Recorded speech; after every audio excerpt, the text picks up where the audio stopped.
ini. Aku harap kabar kalian semua baik-baik aja. Kalian bisa sehat sekeluarga dan stay safe. Jaga kebersihan kalian baik-baik. Pada pagi hari ini aku akan membahas tentang apa itu coronavirus. Coronavirus itu apa sih? Kan kita pada waktu karantina ini pasti sering ngeliat di berita, ngeliat di medsos tentang gemparnya dunia tentang si coronavirus ini. Apa sih? Yang kedua, aku juga akan membahas tentang efek dari coronavirus ini terhadap sektor ekonomi dari negara kita, Indonesia, dan juga negara-negara lain yang tampaknya juga terpengaruh sama pandemi ini. Apa sih yang membuat pandemi ini begitu berbahaya, yang bisa membuat sampai krisis ekonomi di beberapa negara? Mari kita lihat.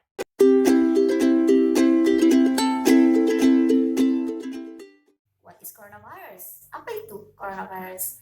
Nah, menurut laman WHO, coronavirus itu ialah keluarga besar virus yang menyebabkan beberapa penyakit, seperti penyakit flu, contohnya. Nah, tetapi dibandingkan penyakit flu yang biasa kita alami, coronavirus biasanya menyebabkan reaksi-reaksi yang lebih parah. Dan coronavirus itu bersifat zoonis, jadi ditularkan melalui hewan ke manusia. Jadi virus corona ini memang terdapat pada hewan, tapi reaksinya itu tidak separah terhadap hewan daripada terhadap manusia. Jadi kalau pada hewan, reaksinya hanya menimbulkan diare, penyakit pernapasan, jadi sejenis itu.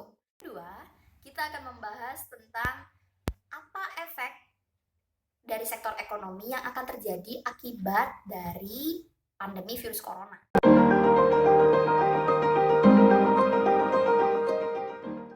Sebelum itu, aku izin baca ya. Soalnya ini data saintifik, jadi aku nggak mau ini salah. Yang pertama ialah perdagangan. Cina ialah negara eksportir terbesar di dunia. Indonesia merupakan mitra kerja mereka yang cukup lama dalam hal ekspor bahan mentah, seperti kelapa sawit, batu bara, dan banyak hal lain yang Indonesia punya yang dibutuhkan oleh Cina.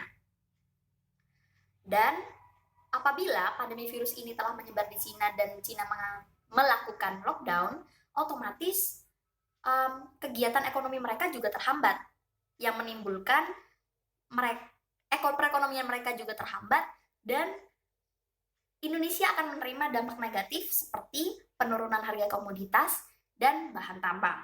Jadi hal-hal yang dibeli sama Cina, harganya pasti akan turun karena perekonomian Cina juga terpengaruh dan permintaannya juga pasti bakalan lebih kecil daripada sebelumnya. Dan yang berikutnya ialah salah satu akibat, yaitu penerimaan pajak sektor perdagangan Indonesia juga harus ikut turun, bukan harus, juga ikut turun. Hal ini juga tidak terlepas dari kontribusi setiap sektor terhadap perekonomian negara. Iya, jadi contohnya ekspor dan impor migas dari Cina menuju ke Indonesia mengalami penurunan karena Cina merupakan importir terbesarnya, dan sehingga produk yang bisa kita beli dari Cina juga akan berkurang karena kegiatan tersebut, karena kegiatan lockdown tersebut. Ya, yang kedua ialah investasi. Adanya pandemi dapat mengakibatkan banyak investor tunda investasinya atau bahkan membatalkan investasi tersebut sepenuhnya. Nah, karena adanya ketidakpastian dalam supply chain dan asumsi. Ingat, asumsi bahwa pasar telah berubah yang merupakan akibat dari penyakit tersebut.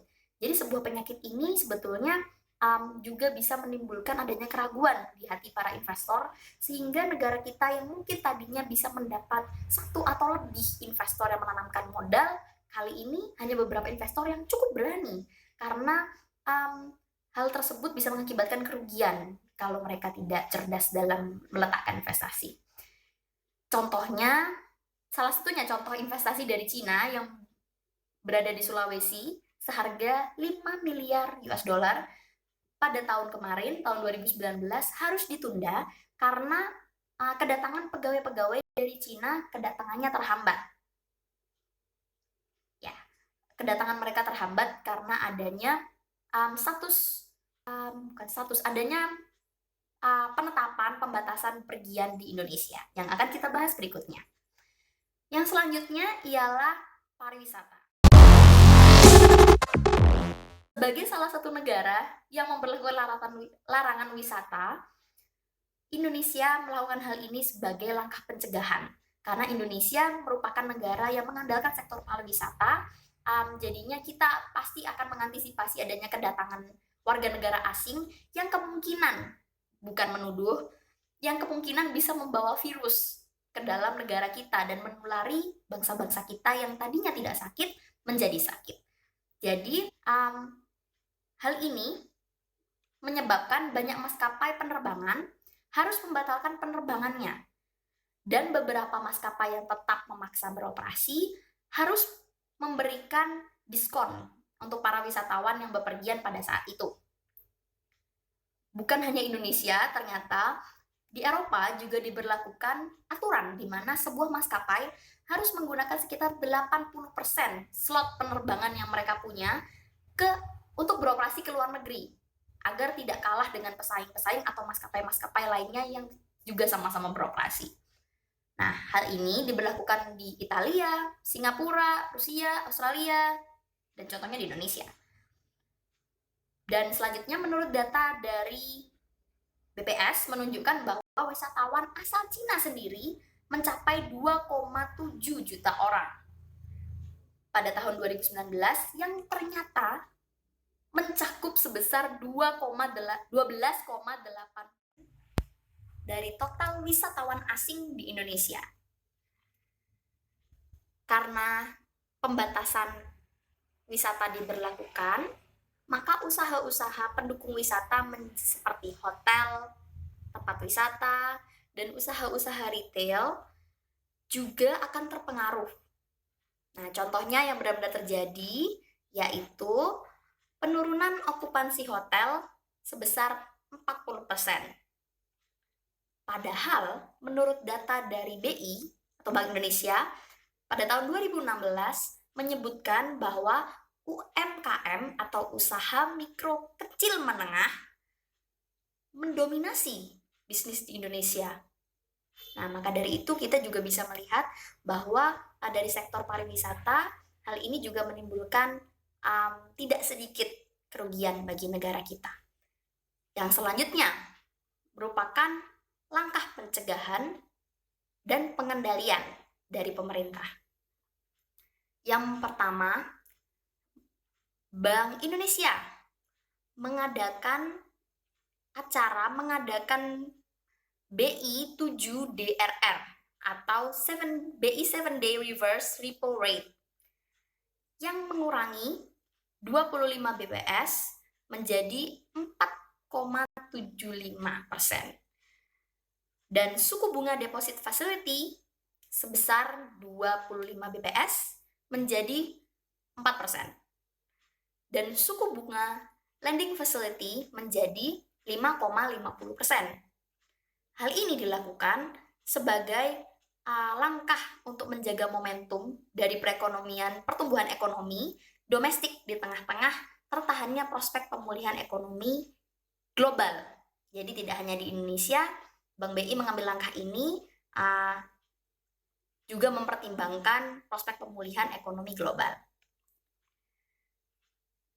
Dan yang selanjutnya akan kita bahas ialah dampak-dampak positif yang bisa kita ambil dari timbulnya pandemi virus corona, yaitu mempererat kerjasama internasional.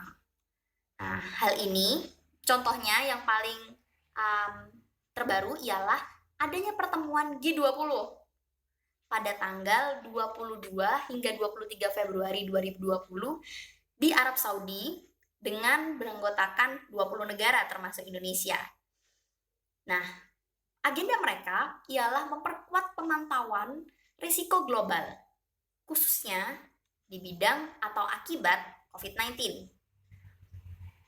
dan juga meningkatkan kewaspadaan dengan implementasi kebijakan efektif dari sisi moneter, fiskal, maupun struktural. Arab Saudi dalam pertemuan ini mengusung tema Realizing the Opportunity of the 21st Century, atau menyadari kesempatan-kesempatan yang ada pada abad ke-21. Hal ini dilatar belakangi dengan perkembangan teknologi yang pesat. Ya, teknologi yang pesat. Jadi bukan cuma HP kalian yang berkembang secara pesat, tapi teknologi telah berkembang pesat. Dan juga pengembangan pasar modal domestik, pemanfaatan teknologi, dan juga tentu saja pemanfaatan sektor keuangan.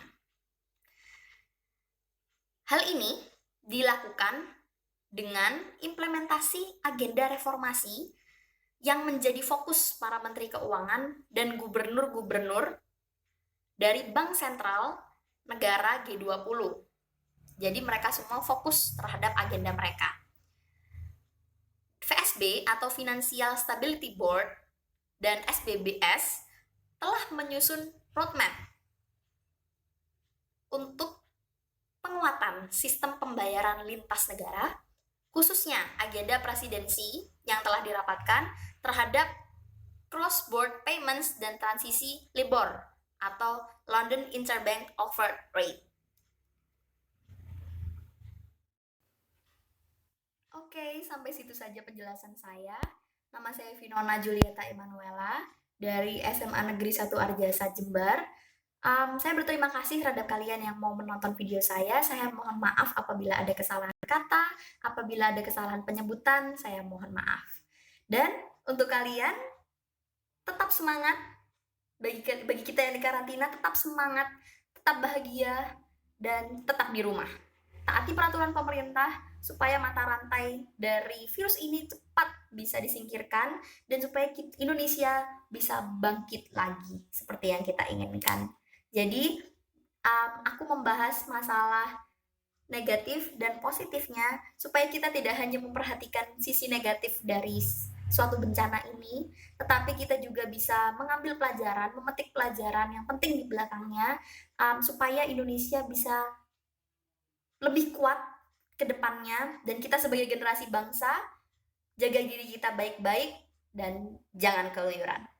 Sekian dari saya, selamat pagi, sampai jumpa lagi.